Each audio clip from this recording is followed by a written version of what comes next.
নিজেদের দাবি দাওয়া নিয়ে এর আগেই বারবার সরব হয়েছেন অঙ্গনওয়াড়ি কর্মীরা। আর এবার সেই কর্মীদের বিক্ষোভের মুখে পড়লেন রাজ্যের মন্ত্রী শ্রীকান্ত মাহাতো।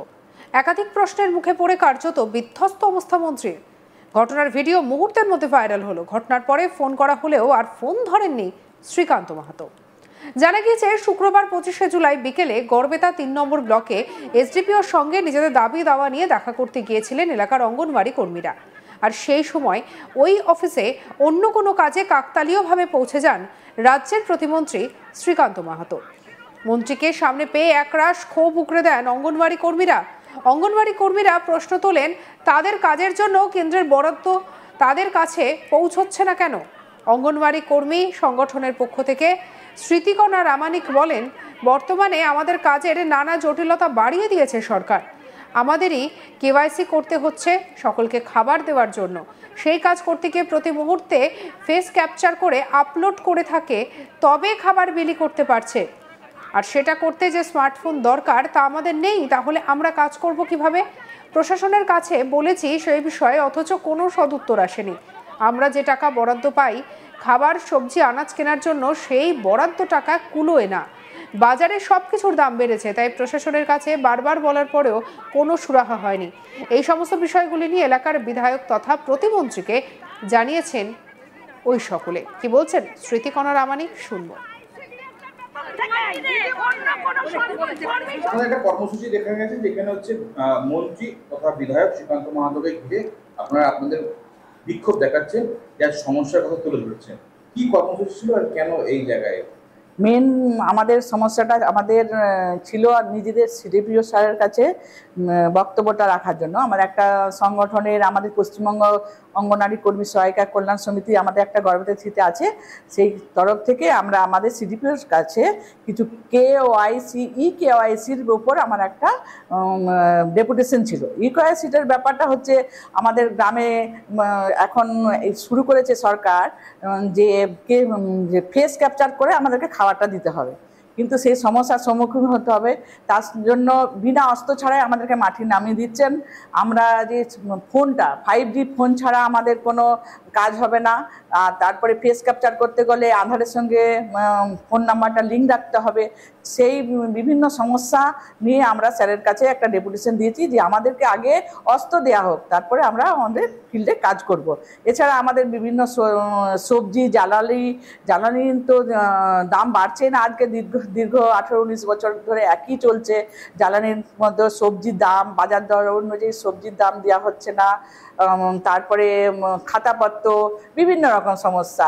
তারপরে আমরা যে সেন্টার চালাবো তার পরিকাঠামো, কারো বাথরুম নেই, কারো রান্নাঘর নেই, কারো জলের সমস্যা, এসব নিয়ে আমরা স্যারের কাছে ডেপুটেশন দিতে গিয়েছিলাম। সেইখানে আমরা আমাদের সিডিপিওর কাছে যখন আমরা কয়েকজন চলে যাই, উনি পাশ দিয়ে বিডিও অফিসে ছিলেন, উনি নিজেই এসেছিলেন আমাদের কাছে যে জানতে যে আপনাদের কিসের জন্য আপনারা জমায়েত হয়েছেন। আমার দিদিরা অনেক ছিলেন, তারা বলেছেন যে আমরা এই ব্যাপার, এই হচ্ছে জ্বালানি হচ্ছে না, টাকা পাচ্ছি না, বেতন বাড়ছে না, 9,000 টাকায় কি আমাদের সংসার চলে? আর এইসব সম্বন্ধে ওনার সঙ্গে কথা হয়েছে। মন্ত্রী কেন্দ্রের দিকে দায় ঠেলার চেষ্টা করলেও অঙ্গনওয়াড়ি কর্মীদের প্রশ্নবাণে মন্ত্রীর চেষ্টা কার্যত বিষবাও জলে চলে যায়। মন্ত্রীকে সরাসরি অঙ্গনওয়াড়ি কর্মীদের প্রশ্ন, সরকারি আধিকারিকদের হাত পাকি বাধা। কি করছেন রাজ্যের মুখ্যমন্ত্রী, দেখুন ছবি। 30 জনের মাথা পিছু আমাদের গভর্নমেন্ট আসার পরে একটা টাকাও জ্বালানি দিতে হয় না, ভাতাটাও আমাদের কোথায় দিয়েছে? দিয়েছি আমরা পাইনি। মোবাইল ফোনে আপনি বলুন টাকা দিয়েছি, আপনি বলুন আপনার একটা পরিবার আছে, সেই পরিবারে রান্না করতে গেলে একটা জ্বালানির খরচা লাগে, সেই জ্বালানিটা কত খরচা লাগে? আমরা 18 টাকায় 30 জনের মাথা পিছু আমাদের গভর্নমেন্ট আসার পরে একটা টাকাও জ্বালানি দিতে হয় না, ভাতাটাও কম ছিল আপনাদের,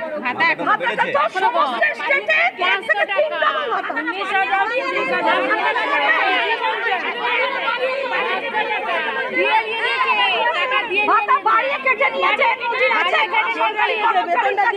2,000-3,000 টাকা ছিল। ভাতা বাড়িয়ে কেটে নেওয়া হয়েছে শুধুমাত্র আইসিডিএস এর বেতন থেকে, অন্য কোনো কর্মী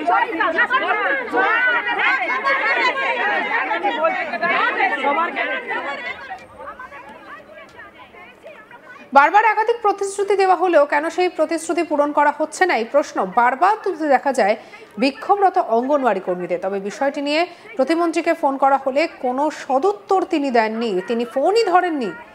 তবে স্থানীয় পঞ্চায়েত সমিতির সভাপতি চিন্ময় সাহা বলেন, কোনো গন্ডগোল বা বিক্ষোভ হয়নি, শুধু দাবিগুলি জানিয়েছে মাত্র। কি বলছেন চিন্ময় সাহা, শুনুন। একটা ভিডিও ভাইরাল হয়েছে এবং সেই মুহূর্তে দেখা যাচ্ছে যে অঙ্গনওয়াড়ি কর্মীরা এই ব্লক অফিসের ভিতরে বিধায়ক এবং মন্ত্রী যিনি শ্রীকান্ত মাহাতো তাকে ধরে একটা বিক্ষোভ দেখাচ্ছে। এই বিষয়ে কি বলবেন, কি জানেন? না, বিক্ষোভ দেখায়নি, আর বিধায়ককে জানায়নি। হলো বিধায়ক এসেছিল, বিধায়ক গোয়ালতোড় প্রোগ্রাম ছিল, বিডিও অফিসে এসেছিল, এসে ক্যান্টিনে মানে খাবারের ব্যবস্থা করেছিল, ক্যান্টিনে খেতে গিয়েছিল। ফেরার সময় বিধায়ক নিজেই তাদের কাছে গিয়েছিল, তাদের বক্তব্য শুনেছে। তারা বিধায়ক বলেছে যে বক্তব্য আমি উপরমহলকে আমি পেশ করব। একটা যে ভুল বার্তা, কারণ একটা ডেপুটেশন দিতে গেলে আগে সেই অফিসে সেই আধিকারিককে লিখিতভাবে জানাতে হয়, অবগত করতে হয়, তারপরে ডেপুটেশন ডেট করে ডেপুটেশন দিতে হয়। কিন্তু এতে বিধায়ককেও জানায়নি, বিডিও সাহেবকেও জানায়নি, সভাপতিও জানায়নি। আমি নিজে সভাপতি, আমি ওখানে উপস্থিত ছিলাম, তাই শুনছিলাম। তো যা দাবি তাদের, সেই দাবি মানে কোনোদিনই সম্ভব নয়, কারণ নিজেরাই বিপাকে পড়ে যাবে।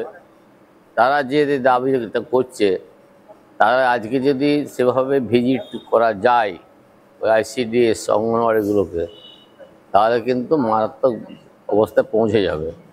কারণ একটা দিদিমণিও স্কুল বা ঠিক টাইমে করেনি, আর খাবার দাবার রয়েছে করছে, খাবার দাবার মানের হার খুবই নিম্নমানের। আমরা এ বিষয়ে বিজেপি টিচার্স সেলের নেতা বিপ্লব মল্লিক বলেন, অঙ্গনওয়াড়ি কর্মীদের বক্তব্য এবং দাবি ন্যায়সঙ্গত। রাজ্য সরকার বিধায়কদের ভাতা বাড়াচ্ছে, ক্লাবগুলিকে টাকা দিচ্ছে, আর সেখানে অঙ্গনওয়াড়ি কর্মীদের বেতন বাড়িয়েও কেটে নেওয়া হচ্ছে।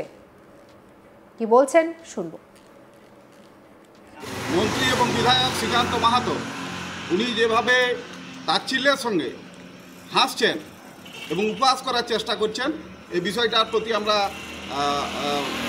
নিন্দা জানাচ্ছি। এবং শ্রীকান্ত মাহাতো যিনি হচ্ছেন এই এলাকার বিধায়ক, তিনি এই ICDS কর্মীদের সমস্যাগুলো সম্পর্কে অবহিত তো ননই, এবং উল্টে হচ্ছে বিভিন্নভাবে তাদেরকে বিভ্রান্ত করার চেষ্টা করছেন। তাদের এই সমস্যাগুলো সমাধানের জন্য সদিচ্ছা দেখাচ্ছেন না, বিভ্রান্তি তৈরির চেষ্টা করছেন। এই বিষয়টার আমরা নিন্দা জানাচ্ছি। সঙ্গে রাখুন আজ তাক বাংলার ইউটিউব চ্যানেলকে, লাইক, কমেন্ট, শেয়ার, সাবস্ক্রাইব করতে ভুলবেন না।